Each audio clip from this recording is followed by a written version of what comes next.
Dan akhirnya tibalah di rumah saudara gue. Setelah sampai di rumah saudara gue disuruh turun nih dari motor. Tahu gak sih di di saudara gue itu lebih parah lagi di rumah saudara gue, guys. Ada keanehan-keanehan lagi dalam diri gue yang kalian harus tahu. Kenapa? Jadi ketika gue mau disuruh turun dari motor nih, badan gue udah nggak kuat untuk berdiri. Jadi kalau ibaratnya kalau kata orang Sunda mah ngelampreh.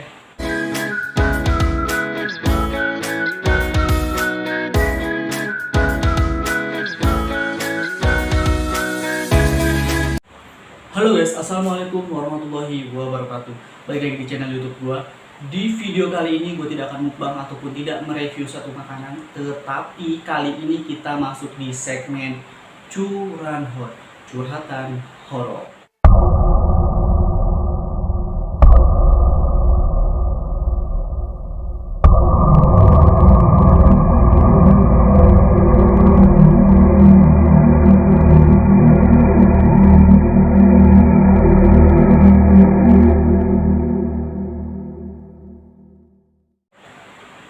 Jadi di video kali ini tuh gue akan menceritakan pribadi horor gue ketika gue masuk si 3. Nah, untuk informasi aja, jadi gue kerja di suatu perusahaan yang tepatnya ada di Jawa Barat, kurang lebih 1,5 tahun. Mau tahu ceritanya apa? Ikuti video gue sampai habis, guys. Tapi sebelum lanjut ke videonya, buat kalian semua yang baru bergabung ataupun baru mengeklik video gue, jangan lupa klik tombol like, di komen, dan di share ke teman-teman kalian dan ke aplikasi sosial media kalian yang ada di handphone kalian. Dan jangan lupa juga bantu gue dengan cara klik tombol subscribe di pojok kanan, karena subscribe itu gratis, guys. Jangan lupa juga kalian klik tombol lonceng notifikasinya supaya kalian tidak ketinggalan update-update terbaru apabila nanti gue upload video-video terbaru lainnya, guys. Dan ini dia videonya.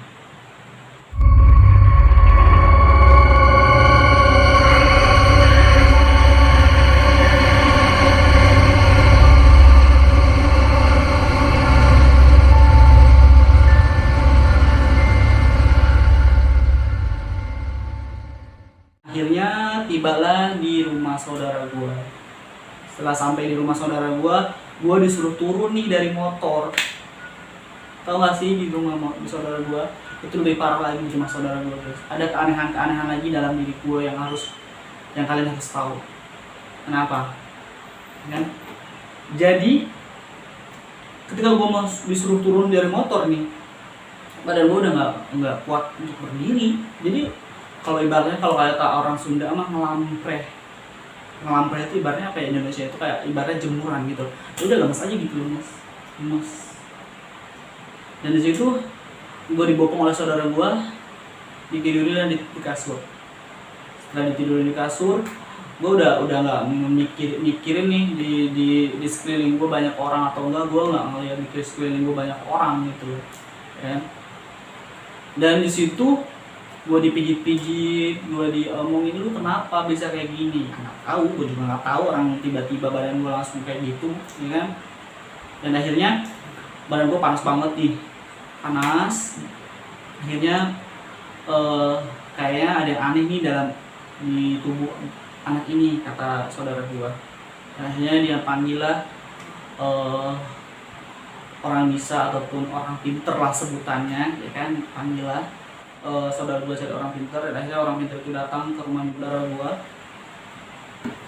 dan di situ dipijitlah kaki gue, kayak dicari telusurin ada hal-hal yang aneh nggak di dalam diri anak ini. Karena memang waktu gue sampai di rumah saudara gue juga, gue kayak teriak-teriak, kayak menggerang-gerang sendiri, kayak mau nangis sendiri gitu di situ. Dan di situ akhirnya kaki gue dipijit-pijit nih, di tangan gue dipijit-pijit kayak gini, ya kan? Dan ketemulah suatu titik di mana mungkin di situ ada yang aneh ya kalau menurut gue sih. Dan tiba-tiba di situ gue langsung teriak, guys. Setelah gue dipijit kaki atau tangan kayak gini, kalau nggak salah di tangan ini, tiba-tiba gue teriak minta ampun.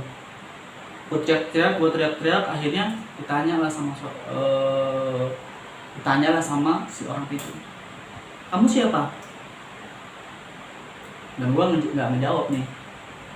Itu kata bibi gue, itu antara gue masih sadar ataupun ya antara pun sadar atau tidak sadar, itu gue masih sadar. Dia nanya tuh gue masih sadar guys di situ.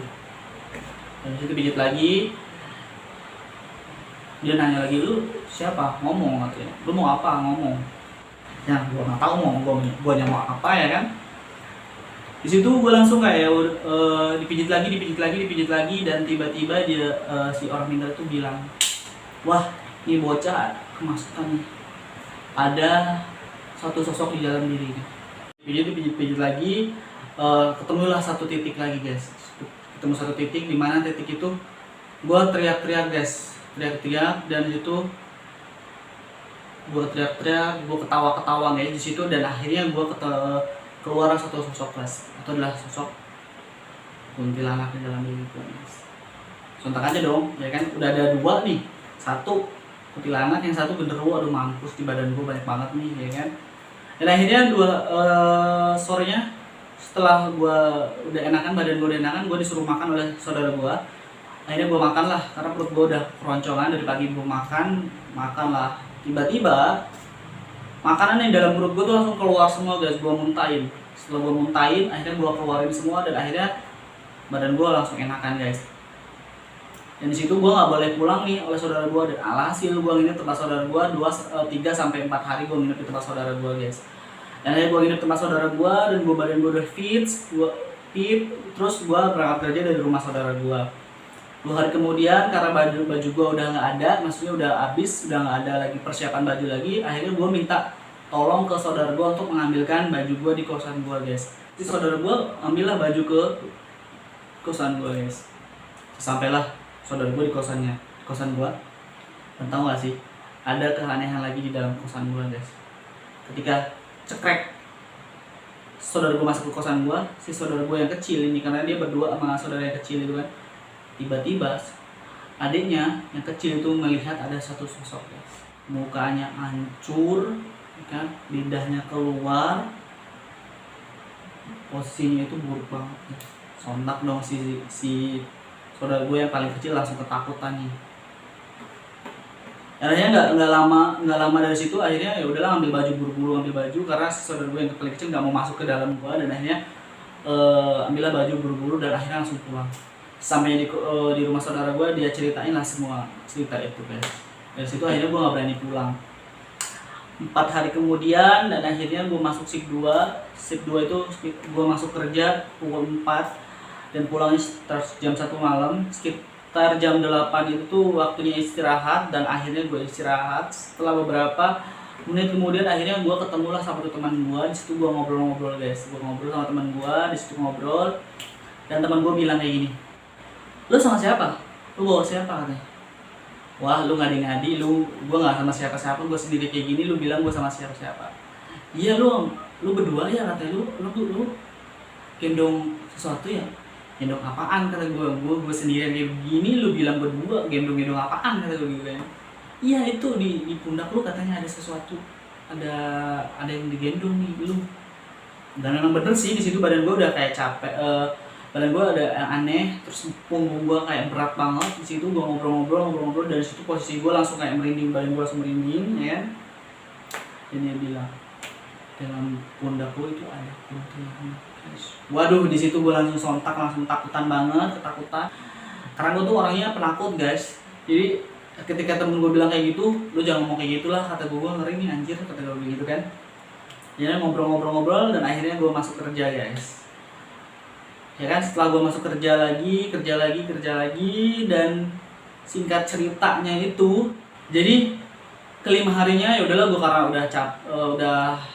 udah merasa fit, badan gue udah fit, maksudnya udah sehat. Dan akhirnya gue minta izin ke saudara gue untuk pulang ke kosan gue guys. Dan akhirnya gue pulang ke kosan gue. Di kosan gue rindu nih, gue bikin video lagi nih. Kalian bisa cek di video-video gue sebelumnya, itu yang di mukbang. Itu ada satu video yang menurut gue tuh ada yang ganjil guys. Kenapa gue bilang ganjil? Di situ ada satu video yang gue lagi bikin video, tiba-tiba video gue ngeblur. Lu bayangin sendiri gak sih? Di dalam kondisi ruangan yang tertutup, gak ada angin, gak ada udara, gak ada apa-apa, tiba-tiba video gue itu ngeblur guys. Jadi kayak ngeblur begitu. Dan gue sontak waktu gua mengeditnya, waktu gua edit itu kok ngeblur sih, ya kan? Kok aneh banget ada yang ngeblur kayak gini, gitu. Ya udahlah, akhirnya gua nggak berpanjangin lah ibaratnya kan. Apa sih ya, mungkin ya udahlah, mungkin karena kesenggol tangan gua ataupun karena ada angin lewat lah ya kan, gua nggak memperdulikan itu ya kan. Akhirnya gua bikin video dan akhirnya suatu hari badan gua lagi gak enak banget ya kan, udah enak banget, itu udah masih ada rasanya masih yang enak banget di situ. Dan di situ gue kayak nyium makanan aja masih bau banget guys, maksudnya kayak nyium nasi aja nih kagak enak banget sumpah. Waktu nyium nasi tuh langsung kayak pengen muntah gitu loh, karena mungkin badan gue tuh masih nggak enak banget ya kan. Gue bilang sama saudara gue udah fit, padahal waktu gue balik lagi ke kosan gue kumat lagi guys di situ. Gue beli makan nih, dari situ gue mau makan, baru gue buka tuh karet makanannya itu tuh, si bumbunya itu gue cium, perut gue langsung nyel, dan akhirnya nggak jadi makan guys. Dan singkat ceritanya lagi, itu masih ada kejadian aneh lagi guys. Dan akhirnya ya udahlah, gue telepon orang tua gue, dan akhirnya gue cerita semua tentang kejadian yang gue alami di sini, dan akhirnya gue cerita, dan tiba-tiba udahlah, lu banyak istighfar, lu kata orang tua gue, kamu banyak istighfar, banyak sholat, banyak berzikir. Udah aja gue ikutin ya kan. Dan akhirnya tiba-tiba seharinya gue nelpon orang tua gue, besoknya orang tua gue nelpon lagi guys. Orang tua gue nelpon lagi ke gue, dan dia ngasih tahu ataupun ngasih kabar apa sih ya kan, yang dikasih orang tua gue. Tiba-tiba orang tua gue bilang kayak gini, Ri, setelah kamu ngobrol masalah itu, malamnya ibu didatangin oleh dua sosok, satu genderuwo, yang satu kuntilanak. Dia datang ke orang tua gua. Pada mampus gue branding aja. Dia datang ke orang tua gua, dia bilang kayak gini, si genderuwo itu bilang ke orang tua gua tuh gini, anakmu, kata dia, si genderuwo itu bilang ke orang tua gua gini, anakmu saya bawa katanya. Terus kontak aja orang tua gue bilang kayak gini, jangan, lu mau ngapain? Saya nggak terima kalau anak saya dibawa samamu. Dan dia bilang kayak gitu, orang tua waktu cerita kayak gitu, dan akhirnya tiba-tiba si gen-gen itu tuh bilang, ya udah, kita tukeran aja, barter ya barang. Gue nggak jadi bawa anak kamu, tapi saya minta 1 ayam yang kamu sembelih dan itu dibekakak. Kayaknya begitu guys, tapi juga nggak tahu ya kan, karena itu orang tua gue yang mengalamin, dan dia menceritakan ke gue guys.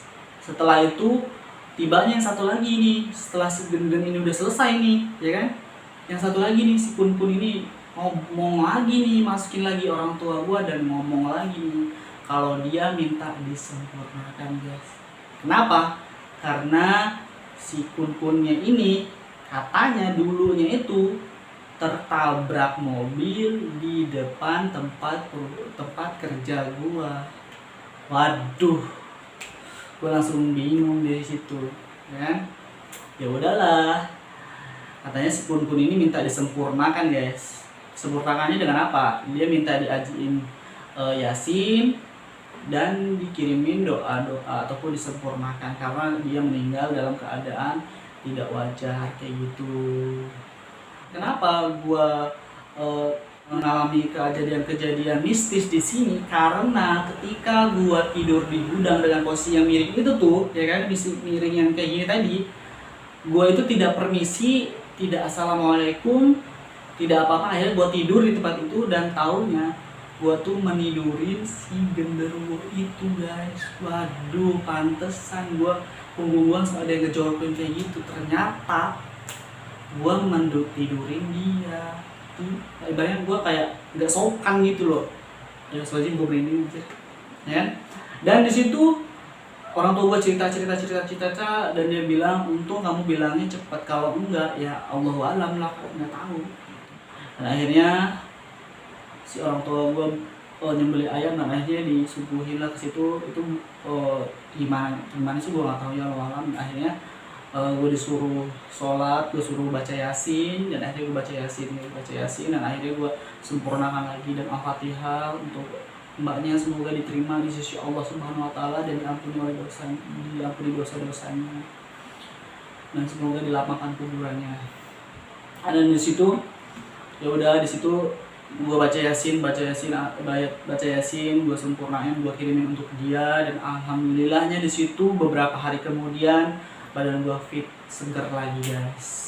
Pokoknya di situ memang bener-bener ini pengalaman cerita gue yang memang bener-bener horor banget guys. Jadi kesimpulan dari cerita gue tadi, jadi ketika kalian masuk ke satu tempat itu setidaknya kalian harus permisi guys, permisi ataupun assalamualaikum, ataupun numpang lewat, ataupun kalian assalamualaikum lah ibaratnya kan, karena kita tuh nggak tahu guys, mata kita melihat ke depan dengan jelas tapi kita tuh nggak tahu di sekeliling kita tuh ada apa aja nih. Pasti kan ada sekeliling kita ada makhluk-makhluk yang kita tuh nggak bisa melihat secara langsung gitu guys. Nah di situ tuh gua udah ngalamin banget, karena gua waktu masuk ke gudang itu gua selonong boy gitu, maksudnya selonong boy itu ya udah masuk, nggak permisi, nggak apa gitu, langsung masuk ke gudang itu dan gue langsung tidur dan gue permisi ya kan, gue nggak kayak gitu, dan nggak sopannya gue di situ guys. Dan alhasil ya itu yang gue dapetin gitu kan, cerita itulah yang gue dapetin, maksudnya pengalaman itulah yang gue dapetin di situ, yang memang bener-bener itu sangat tidak masuk di logika gitu kalau menurut gue, tapi memang itu bener-bener nyata adanya gitu loh. Dan disitu memang bener-bener ya udahlah, mungkin ini pembelajaran hidup gua ya kan di situ. Nah jadi dari cerita-cerita itu kalian bisa ambil kesimpulannya, kalian bisa ambil maknanya, banyak banget kesimpulan-kesimpulan yang di situ guys. Jadi intinya kalian mau masuk kemana aja, jadi kalian harus minta izin ataupun assalamualaikum, ataupun ya menurut kepercayaan kalian masing-masing lah ya. Jadi nggak harus lorong boy masuk kayak gitu guys. Itu oke. Thank you buat kalian semua udah dengarkan cerita gua sampai habis. Mungkin ada satu kata yang mungkin berbelit-belit, si abang ini ngomong berbelit-belit ya kan, karena ya mungkin gua baru pertama kali cerita kayak gini guys, baru pertama kali dan baru bercerita tentang kayak gini. Mungkin belum terlalu bisa banget gue menceritakannya, belum terlalu kayak menegangkan banget. Di next cerita gue akan lebih belajar lagi tentang bagaimana menceritakan suatu pengalaman pribadi guys. Nggak hanya pengalaman pribadi gue, buat kalian semua yang punya pengalaman pribadi tentang pengalaman horor yang mau kalian ceritain, kalian bisa kirimkan ke alamat email di bawah ini nih, dan gue pilih dari cerita mana nih akan gue ceritain di channel YouTube gue guys. Pokoknya mah buat kalian semua yang punya pengalaman cerita, pengalaman horor yang pengen kalian ceritain, boleh kalian kirim ke alamat email di bawah ini ya kan. Oke, thank you buat kalian semua udah nonton video gue sampai habis, dan jangan juga di like apabila kalian yang suka dengan video ini, dan di komen apabila kalian punya kritik atau saran, boleh di komen di bawah, dan jangan lupa juga di subscribe karena subscribe itu gratis guys. Dan tunggu video selanjutnya, dan assalamualaikum warahmatullahi wabarakatuh.